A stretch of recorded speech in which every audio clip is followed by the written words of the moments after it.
What's up, Fighting the Fish family? In today's video, I'm going to talk about how to go ice fishing. Oh!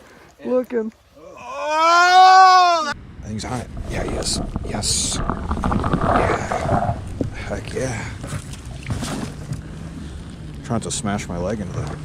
I have had a lot of people message me lately. They've been calling me, texting me, putting messages on YouTube and saying, hey man, I want to start ice fishing. And it's my first year ice fishing. I'm not sure what to do. So I wanted to make a video with some of the extreme basics. So if you're a really experienced angler, it's still going to be a cool video because I'm going to add some fish catches and stuff like that. So I want to say, just keep watching. Or if you're an experienced angler, you could share this video with some of your friends that are asking you the same thing. And if I'm missing some tricks and tips, some things that you would like to also mention, please make a comment below so people can read the comments to see some of the different tricks and tips that we have. We are in a snowstorm right now, and man, it's making me feel like I want to go ice fishing. Also, I want to give a shout out to my cousin Josh. Josh inspired me to make this video. He's been asking me the most questions out of everybody, so this one's for you, buddy.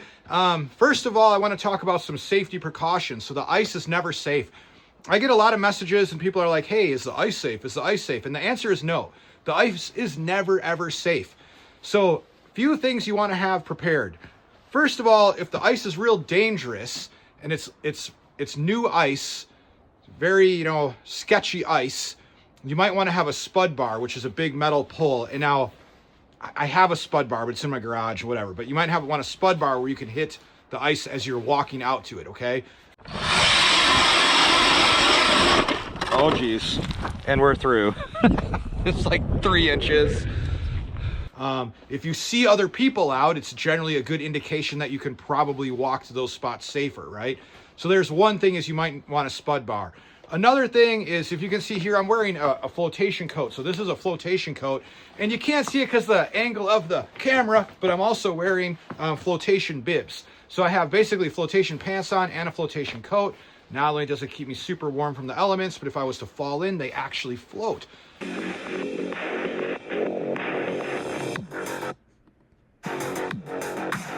Now, I also have these ice picks here.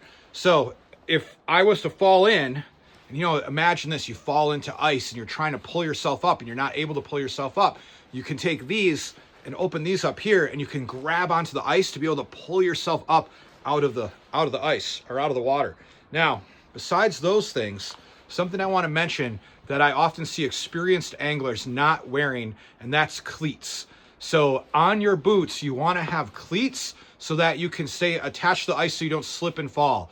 This was probably the #1 biggest mistake I ever made in my entire life. Is in February 10th. It was February 10th, 2017. I slipped on the ice and I didn't have my cleats on. I saw my cleats in the back of my truck and I could have easily put them on. I was like, I'm so excited to go fishing. I don't have time to put these on. I'll just walk out there, right? And I slipped on the ice and I hit the back of my head and oh my gosh, I had a massive concussion. It was a traumatic experience. And to this day, and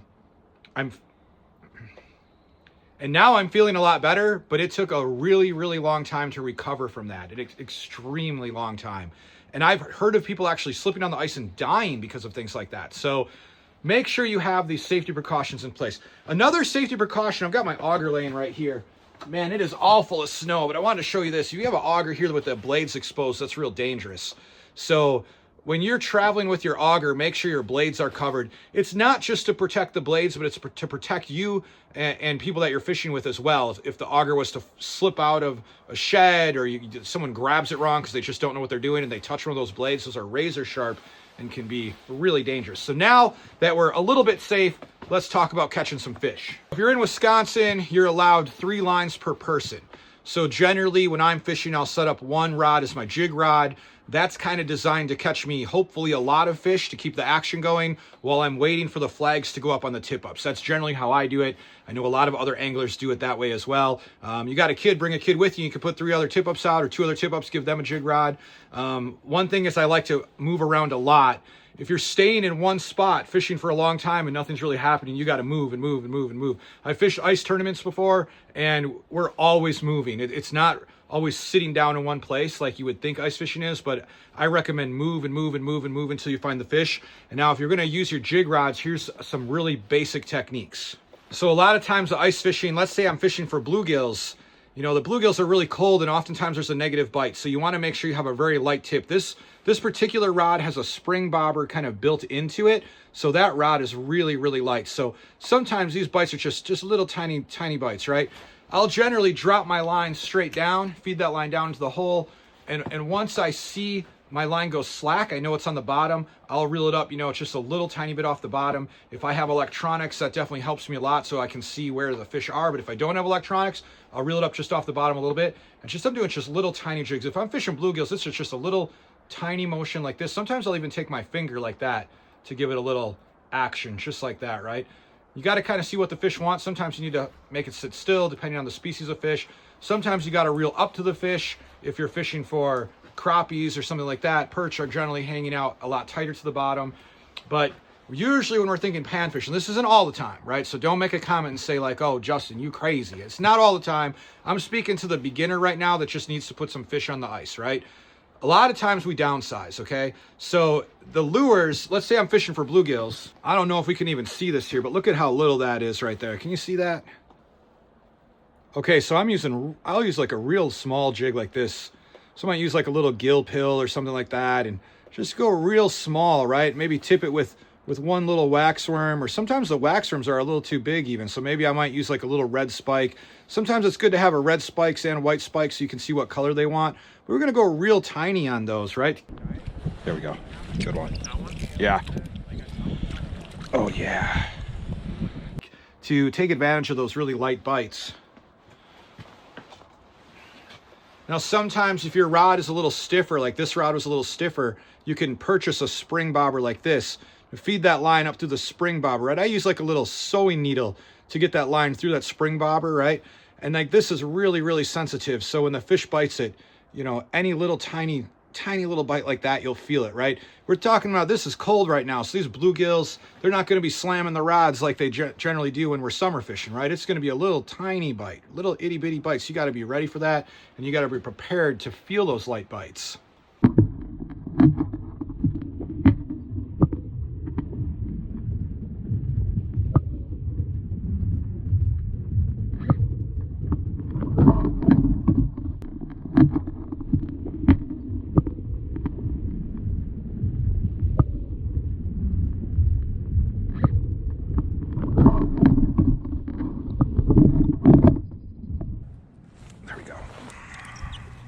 Little one.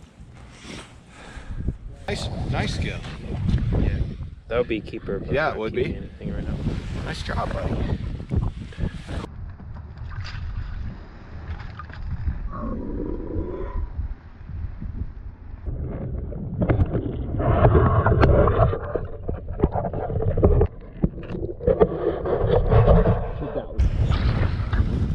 Now let's say you're fishing some glare ice and it's real shallow water, okay? So you may want to use a longer rod. So I don't know if you can see this in the video here, but we have a much longer rod now. So if you're fishing that glare ice, you're fishing real shallow water, it's new ice, you got to think about this. You drill a big hole in that ice, okay? The fish are going to see a big beam of light shining down there. They're going to see you walk up to it. You're not going to catch any fish. So it's better to either draw a small, drill a small hole, or if you drill that big hole, you leave that ice inside there, right? You don't have to use a scooper and scoop all the ice out. Just push your finger in there and make a little hole in there, but you don't want that big beam of light shining down there for the fish. Like imagine how that looks for the fish. They're swimming around, it's shallow water, and they're like, wow, there's a big person standing right up there. There's a beam of light coming down the hole. They're going to be real hesitant to bite. So you're going to sneak up onto them ninja style. You're going to use like a longer rod. This is a real long rod, right? You sneak up onto them, use that longer rod, and you drop that in the hole that way. You wait for them to bite. You ever go to a lake and you see the old timers fishing and you're like, why is this old timer not using any electronics? And he's got 50 fish on the ice, right? And I got nothing going on here, because they know these little tricks, right? So that's really important. Now here's the trick. We're on this negative bite. We cannot get a fish to bite. Nothing's going on. You might want to really downsize to a palm rod right here. This palm rod has been one of my secret weapons for ice fishing. This itty bitty palm rod. They're really inexpensive, and I have caught fish on the palm rod when nothing was biting, right? I have 1 pound test on there. So there's a 1 pound test line on there, and it's real tiny, subtle, boom, and it's a lot of fun to catch them on that palm rod. I can't see where I really can't even see where my jig is right now. Does it have any fish? Oh, there it is. So this is what I'm doing. Oh, I had one. I seriously had one. I don't know if I know what I'm doing. So like, I should have threw the rod, right? Once you put a hook in him, yep. I'm gonna get another one. This is gonna be my first fish on the palm rod. It's gonna happen.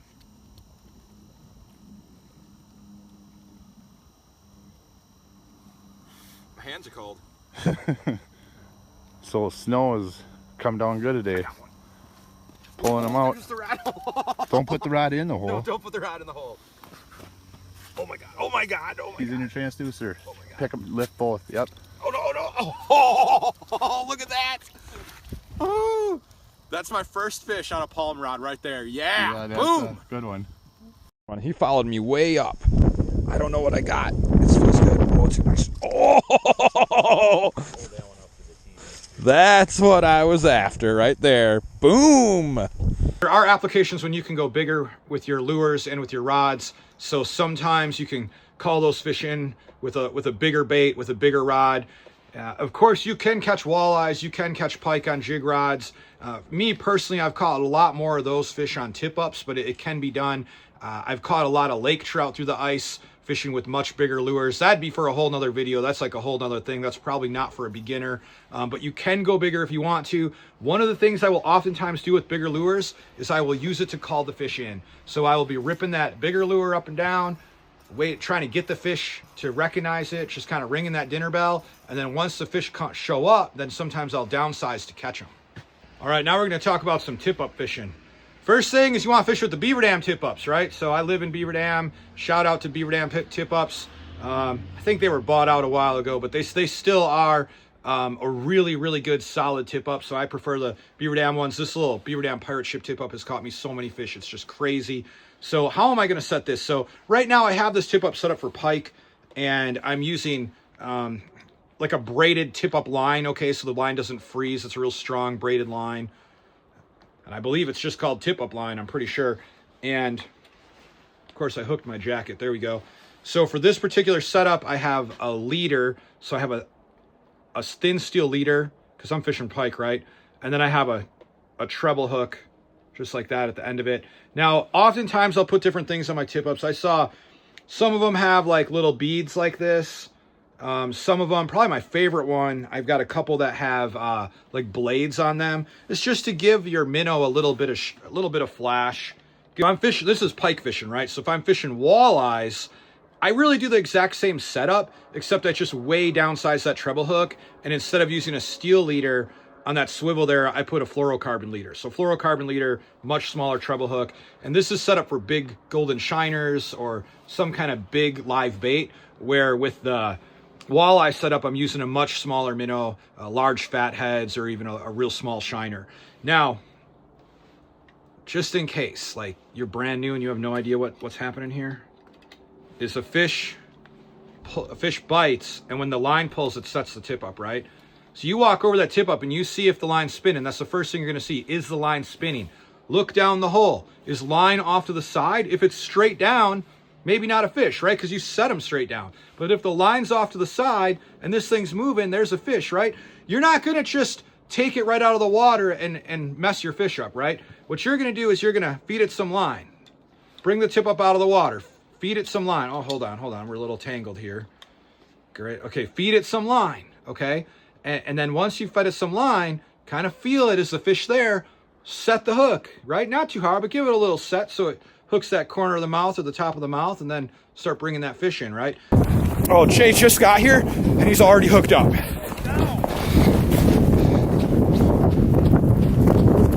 had to drop it right in front of his face. You dropped it right in there and it hit it, huh? I just set it down and it went up. I thought I kicked it. That was a little bit of leaves.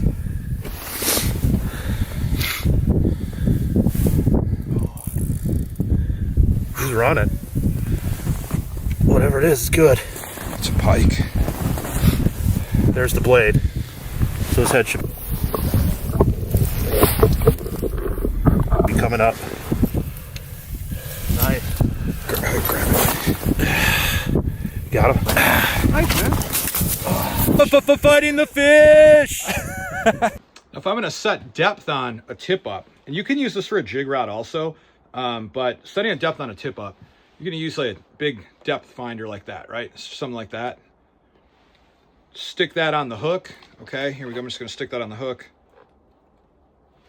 Now, you drop that down the hole. Now, okay, now the line went slack, so I know it hit the bottom, right? So now it's on the bottom. Now, these fish got to look up at your bait, right? So we don't want them too high up in the water column, and we don't want them sitting on the bottom. The fish are going to be near the bottom for the most time. Not all the time, but a lot of times fish are going to be near the bottom, and they're going to look up to eat your bait. That's why when we're jig fishing, a lot of times we see a fish coming, we bring it up, get it right above their head, and make them come up and eat it, right? And so what we're going to do is we're going to remember that there's a little bit here for the shaft of the tip up, okay? So I've got a real little line up for the shaft of the tip up. There we go. Okay, then I'm gonna just, maybe get it maybe a foot off the bottom. See how that goes. Maybe a foot and a half, depending on how deep are we fishing, right? I mean, if you're fishing 5 feet of water, you might go a foot off the bottom, right? And then you set it back down, and then you're all set. You're ready to catch that fish. Honestly, guys, I don't know how many ice fishing videos you're gonna see from Fighting the Fish this season. As I'm filming this video, we're planning an amazing trip to Florida. We're going all the way down towards the Everglades, and we're gonna be fishing for snakehead and peacock bass and snook. It's gonna be absolutely insane. Man, I have no idea what's gonna happen. I'm definitely afraid of the gators and the snakes, and I just heard there's panthers in the area. Woo, it's gonna be insane. So me and my boys are going down there. We're gonna spend some time filming some amazing videos. So make sure you like, comment, and subscribe. Come back and check us out for those Florida fishing videos. It's gonna be an adventure. We'll catch you guys next time on Fighting the Fish.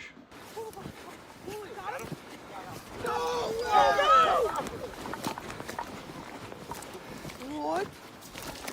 It's on! Tanner, grab the tip up. Dude, how long has this hole been out here? Like days? Oh, it's got decent ice too. So like someone forgot their tip on. Here, let me see. That's a big hole. Everybody too. should not stand next to each other. No, Yeah, there's be careful, decent guys. There's 4 inches. Yeah, there's decent ice. Do you feel anything? No, not anymore. Barely. Dude, the line's way out to the side, though. There's a fish. Yeah, someone Has to be a Let me feel fish. it. Let me feel it. Dude, look at how much That's a line's fish. out. There's a fish Keep on going, keep going. How much line? Whoa! there. We can't be all next to each other like that.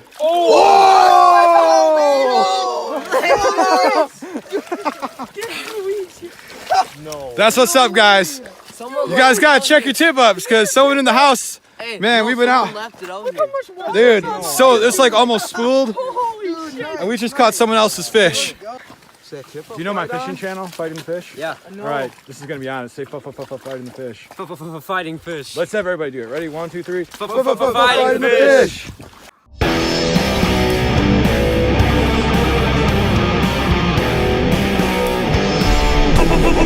Fighting the fish.